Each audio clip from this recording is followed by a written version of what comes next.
El pla de desescalada del govern espanyol considerava que una vegada en la fase 2 l'alumnat de 0 a 6 anys amb pares i mares treballadors presencials pogueren tornar a les aules. Per contra, vostès descarten, com la resta d'autonomies, reobrir les aules d'infantil per falta de seguretat, asseguren. Quina solució proposen per a garantir la conciliació en aquests casos?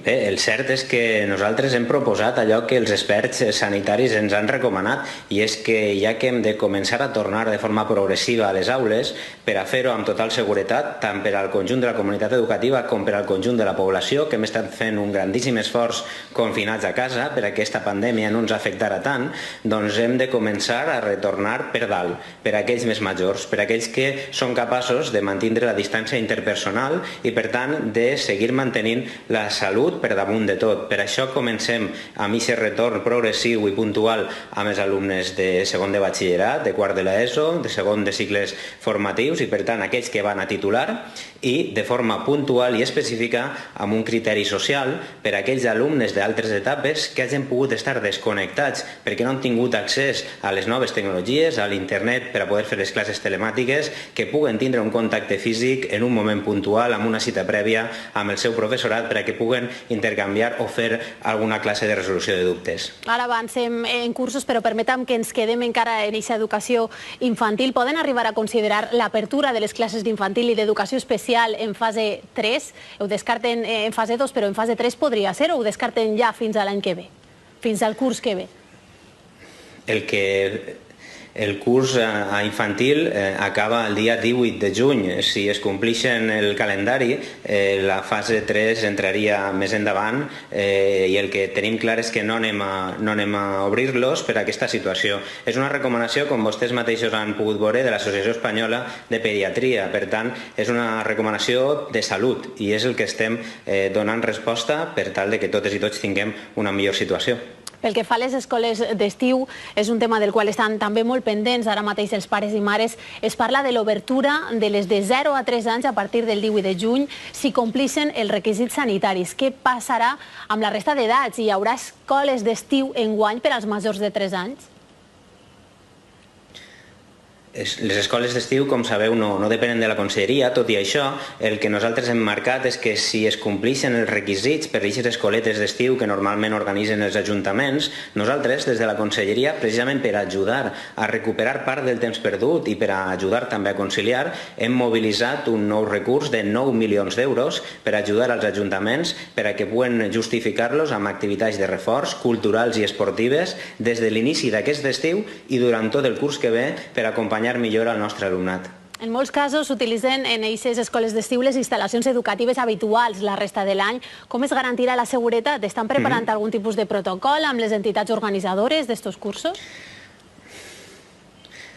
Estem en continu contacte amb la Conselleria de Sanitat seguint les seues indicacions, tant pel que fa a les escoles d'estiu com també a la prèvia, i és aquest retorn puntual i específic de professorat i d'alumnat als centres educatius. De fet, ja tenim adquirit per vora 3 milions d'euros material de protecció per als nostres centres educatius, tant per al professorat com per a l'alumnat, fet i produït ací al País Valencià, també intentant recuperar la indústria que tan necessària és en aquesta crisi, que s'ha convertit també en una crisi econòmica. Avancem ara, sí, conseller, si li sembla, cursos. Per a primària i secundària sí que es contempla una tornada a les aules de manera voluntària per a casos especials a partir de la fase 2. Això podria ser, en el millor dels casos, per a 10 departaments de salut de la Comunitat Valenciana el 25 de maig, en setmana i mitja. Com ha de ser aquesta tornada? De manera individual i tutories amb el professor? S'establirà un màxim d'alumnes per aula? De quantes hores lectives parlem? Hem marcat quins han de ser els criteris, ho hem fet avui amb el Ministeri i amb la resta de comunitats. De fet, hem arribat a un acord amb la majoria de comunitats autònomes, han acceptat la nostra proposta i també el Ministeri l'ha vista bona i ha actualitzat per a que ho puguem fer. Ara, la setmana que ve, la concretarem aquesta proposta amb el conjunt de la comunitat educativa, la passarem per les diferents meses sectorials, amb la representació dels sindicats i tota la comunitat educativa per tal de concretar les instruccions. Què és el que volem? Doncs que aquells estudiants que que han estat més desconnectats, que no han pogut tindre accés a internet o que necessiten una tutoria o un acompanyament més específic, ho puguen fer amb una cita prèvia i garantint, evidentment, totes les condicions de seguretat i de salut, tant per al professorat com per a les pròpies famílies i els propis xiquets i xiquetes. Les condicions les decidirà cada centre o seran les mateixes per a tots i corren a càrrec de la Conselleria? Li ho pregunto perquè alguns claustres es queixen que les instruccions són difuses i poc clares. Què ha de respondre vostè?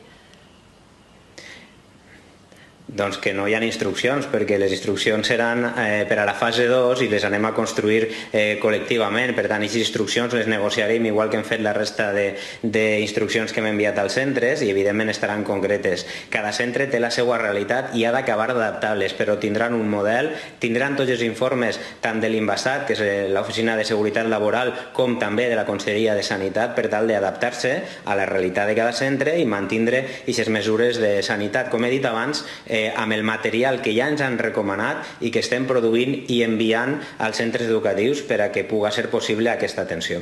Parlem del curs que ve, l'altra gran incògnita. El grup de treball que ha ordenat constituir el Ministeri d'Educació treballarà juntament amb les comunitats autònomes en 3 escenaris: normalitat, distància social o rebrot. Amb quina hipòtesi treballa la Conselleria d'Educació i quines ferramentes preveu perquè l'inici de curs siga el menys traumàtic possible?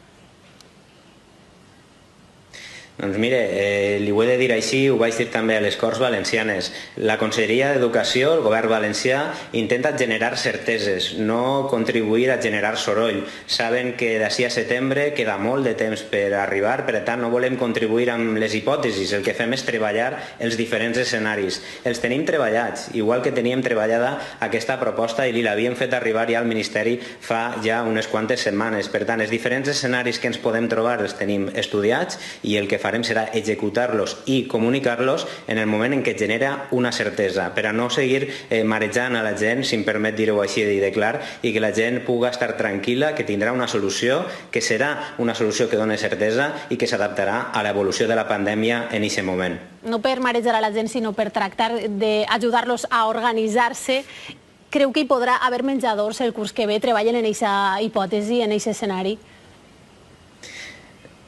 Nosaltres ens agradaria poder dir ara mateix si n'hi haurà o no n'hi haurà menjadors, però és cert que no podem assegurar-ho i per tant, com que no volem assegurar-ho, en els diferents escenaris que estem treballant, doncs hi ha escenaris que compten amb el menjador i ja ens agradaria que fos així, però això ho podrem assegurar un poc més prop en funció de l'evolució de la pandèmia. Per tant, ho farem quan toque, ho direm quan toque, perquè el que hem de construir són certeses. Ja vivim en un oceà d'incerteses que no volem contribuir a seguir augmentant-lo. Tenen alguna certesa sobre què passarà amb el professorat interí? Tenim la certesa, i així ho vaig dir a les Corts Valencianes, que el curs que ve, l'inici del curs que ve, tindrem com a mínim el mateix nombre de professorat als centres educatius valencians, cosa que no havia passat mai en una crisi econòmica i social com l'actual. Sempre havien tendit els anteriors governs a retallar professorat. Jo em vaig comprometre que no serà així, que com a mínim tindrem el mateix professorat i de fet avui mateix he demanat a la conferència sectorial que hi hagi un projecte de cooperació territorial per augmentar els fons decidits dedicats a educació i especialment al capítol 1. Si arriben els fons intentarem que hi hagi més professorat. Si no arriben, com a mínim que siga el mateix, tot i la baixada d'ingressos, perquè pensem que des del servei públic hem de seguir contribuint a prestar un bon servei a pesar de la situació que estem vivint. Vicent Marsà, conseller d'Educació, moltíssimes gràcies. Gràcies a vosaltres, que vagi bé.